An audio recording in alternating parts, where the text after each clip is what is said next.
Doc on the Run. We help injured runners run. Should weight loss be a part of your running injury recovery strategy?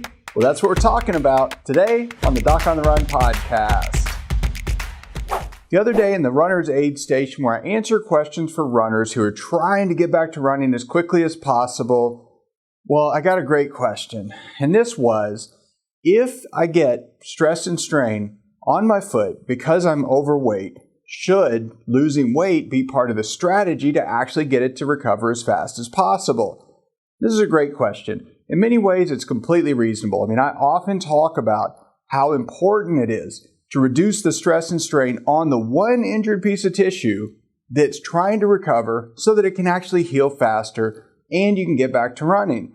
Well, there are lots of ways to do that. And sometimes doctors actually tell patients that if you weighed 20 pounds less or 40 pounds less, well, there'd be less stress and strain on your foot and you would heal faster. Well, that's probably true, but it's an unrealistic strategy for several reasons, and it's not one I'm a fan of, because how are you going to lose weight? Well, you can exercise more.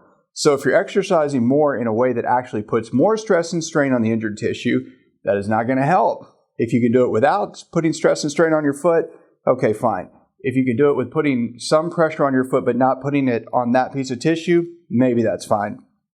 But what I also know is that many people who are trying to lose weight, one of the primary strategies and most consistent strategy that you see as a component of weight loss is calorie restriction.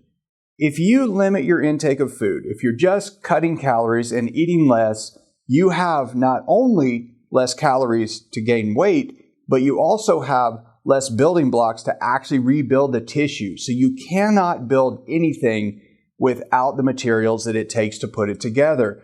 That's from nutrition. So, I never want people to just blatantly ignore their nutrition strategy.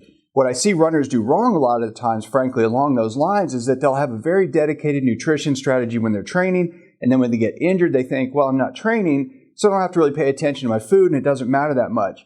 But the injury that you have from overtraining is really the same process of repair that you have when you're actually training and doing well. If you do mile repeats or a long run or a hard workout, you know you've got to eat well to rebuild that tissue.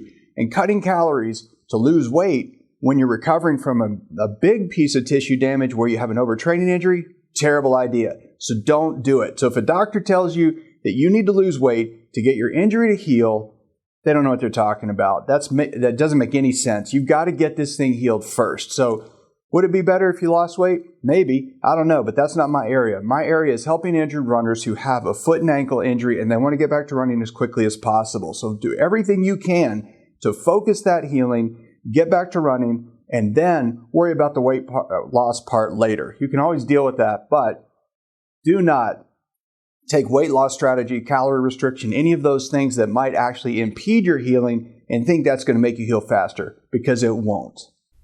Doc on the Run. We help injured runners run.